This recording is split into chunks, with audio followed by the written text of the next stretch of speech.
All right, so I am here with the immortal Dark Fool. That's right, I can't die! He has returned to my channel, and you get a chance to check out the Dark Fool's channel. Now, it's because of your video you did on the Joker. I figured you would be the perfect individual to discuss that film with. Oh, thank you. Yeah. Thank you. I liked what you had to say.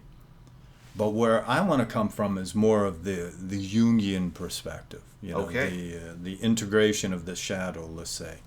Now, myself, in my past, and I've told you stories of my upbringing. It's a bit chaotic, you know. Yeah.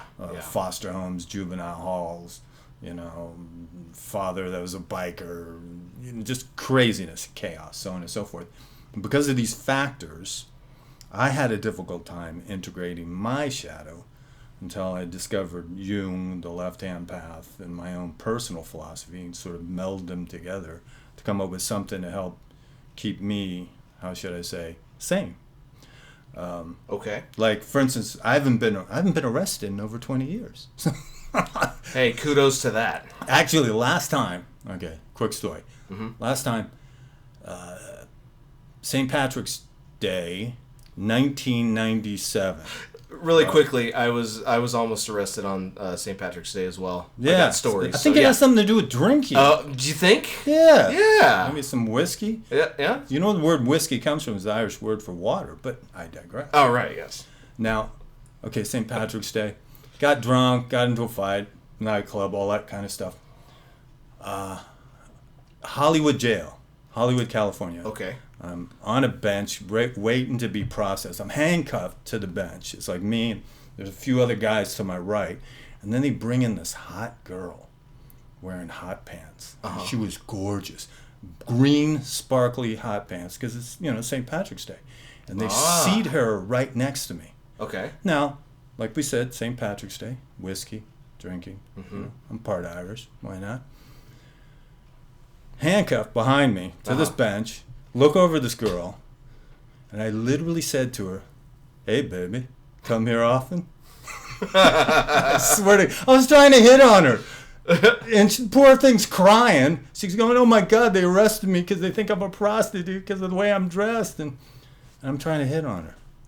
And like, what the fuck am I going to do? Am I going to get her phone number? Am I going to write it down? I'm going to memorize it? Fuck no, I was drunk. But anyway, there's an example of not integrating your shadow very well. And ending up in that sort of position. Okay? Okay. Now, Joker. Brilliant film. Absolutely brilliant film. Yes. The most... I mean, it's up for 11 Oscars right now. As Good. of this. And as I've said in the review, just Joaquin Phoenix's performance is beyond. I mean, he needs an Oscar, man. I mean, I'm glad he won a Golden Globe. He's the front runner. Yeah. As of this recording. Now, you know, of course, we'll find out within the next couple of weeks. Yeah, he definitely deserves it. I mean, the dedication that he showed for the part, for the role. I mean, he was just skin and bones, and just his laugh, that laugh that he did. Oh my goodness. Absolutely brilliant. That's his stamp on the character. It conveyed so much emotion in one laugh. And in the slow, how he became Joker. Yeah. He went from Arthur Fleck to Joker. Right, and that's part of that is the writing, but the other part of that is how he did it. Yeah, they needed him. Of course. I mean, absolutely. I can't think of any other actor around right now that could put so much into it. Yeah. Like he can. Because there's something about him anyway. You can just look at him and see, he's a little off. Yeah. And I think it takes somebody who is slightly off to begin with. I mean, his story is fascinating. Right. He was raised in a bizarre Christian cult. Right, and then his brother dying right in front of him. Yeah, I've heard the 911 calls. Yeah. So, yeah. So he has a bit of a shadow in his own right, but. Okay, getting back to the basic theme of the story, you have Arthur Fleck, which is the persona. Yeah. In the Jungian sense. I mean, this is what he's trying to project to the world. And slowly that crumbles. Right. And him never fully integrating his shadow, never coming to terms with the darker aspect of the self, Arthur Fleck completely crumbles, and the full shadow, that full dense shadow becomes manifest. Or he just gives into it, yeah. Well, yeah. Yeah. It completely takes over. Now, for me, in my own experiences and so on and so forth, the left-hand path has been so beneficial in the fact that it deals in darkness. Yeah, absolutely. You are facing that darkness. You're not denying the darkness. You face the darkness. Another example of that is also found within heavy metal culture, modern, contemporary heavy metal culture. Not so much when I was a kid, but this heavy metal culture. Okay, these kids. Anyways. Yeah. Okay, these kids now, they've done studies on the metalheads, and they're some of the most well-adjusted kids around. Yeah, I saw that study. Yeah. Why is that? Because they're dealing in the darkness. They're integrating. Yeah, they're figuring out how do I, cope with the darkness or the negative in life, but they're still keeping positive in all that. Right, they're facing the darkness. I mean, just look the iconography within heavy metal culture. Right. I mean, the brutal aspects of it, the brutal aspect of the lyrical content, which you can't understand, but you know. Well, yeah. But anyway, it takes a trained ear. The violence of the music, the moshing, all of that is I see it, and you would probably agree with me, as being a metal lover myself. Yeah, you're integrating the shadow. And the former singer of a metal band for that. Oh, there you go. Yeah. Anyways. But yeah, so was I at one time, way back when. Yep. It was sort of punk metal, but it was some goth thrown in before it was called goth. But anyway, getting back to what we're talking about. Now you had brought up a point before we made this video, is you saw it slightly different. Yeah. Well, okay. At first glance. As in shadow integration. Right. Now, I saw it as, and I believe part of it's in my review too, there was, like you had said, there was Arthur Fleck, there was the persona, and then there was the shadow, which was Joker, that was looming there the entire time, and then he just gave in. Right. But I saw it not so much as the shadow taking over. I just saw it him, how should I say, giving up, so to speak. Because when you see this film, you see what happens to make him become the Joker. Now, spoiler warning. Yeah, oh yeah, spoiler alert. Okay, and sorry, finding the words that we had discussed, that were said earlier.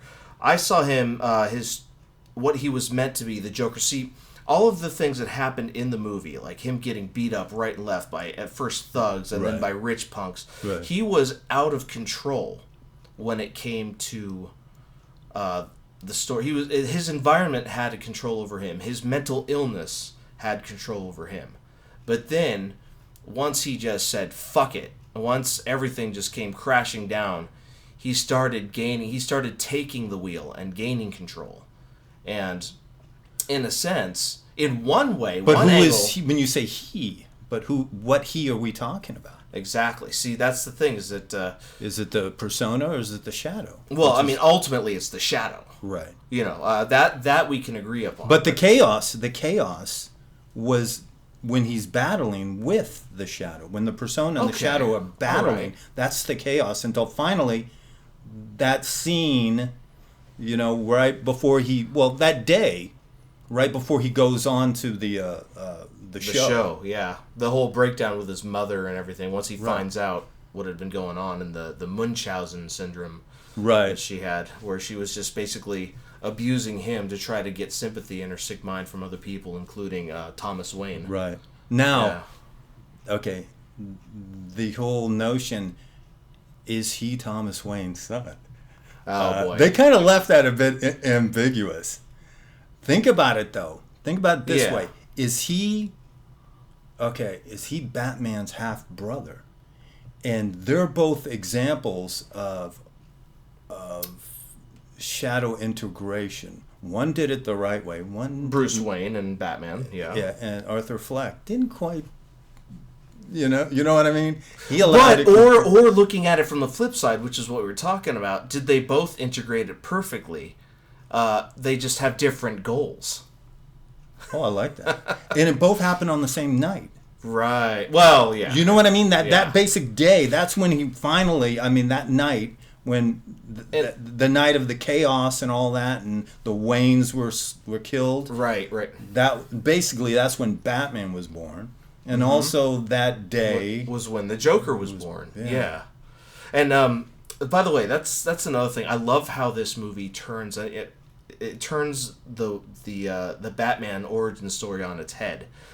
Thomas Wayne is an asshole politician in this story. Before, in every story, he's like the good guy that's trying to help the sickness of Gotham. Batman Begins, for instance. Or even Batman 1989. Or just he's just referred to as Thomas Wayne and Martha Wayne are good, upstanding people, but on this one, he's just an asshole politician. He's kind of a kind of a douche. Yeah, and what I love about one of my favorite books growing up was the Three Little Pigs, but it was told from the wolf's perspective. Oh, interesting. And this movie was very much like that book. It was like all of the things, like all of the details, the story was still there, but it was just so much of a different angle and so much of a different perspective. You don't look at the facts differently. You look at the same story and the same facts, but from a different angle and see it completely differently. Right. Another aspect, I find fascinating about this movie, and there's a lot of parallels to it, to Taxi Driver. Oh yeah, with De Niro. It's a homage. For sure. But like in Taxi Driver, you feel for the character. Yeah. You know where the character's going, but at the same time, you can't help but have some sympathy for Arthur, especially. Now, some people think it's too close to Taxi Driver. I don't, because I see Travis Bickle as being a very different character than Arthur Fleck. Travis Bickle, pretty much from the beginning, he goes through a transition, but he's kind of sure of himself. Yeah. Travis Bickle from the beginning of Taxi Driver, he's got an attitude. He kind of knows where he's going. I agree with that. Yeah. Where Arthur Fleck... He's charismatic. Yeah, where Arthur Fleck is lost. Mm-hmm. He's lost, and then he finds himself. Where Travis Bickle is more of a building. It's a progression. Right. He becomes more of what he already was. Yeah. Do you know what I mean? Whereas the only way we would know who Joker really was is if we knew already from the start, this is the Joker. If you didn't know who the Joker was coming into this movie, you would be lost. What's going on? Okay, this guy, he's a clown. Okay, he's a performer. Okay, so... No, it's a great film. I highly recommend it. If you haven't already seen it, especially, like I said, if you are on the left-hand path, go check out this movie. Yeah.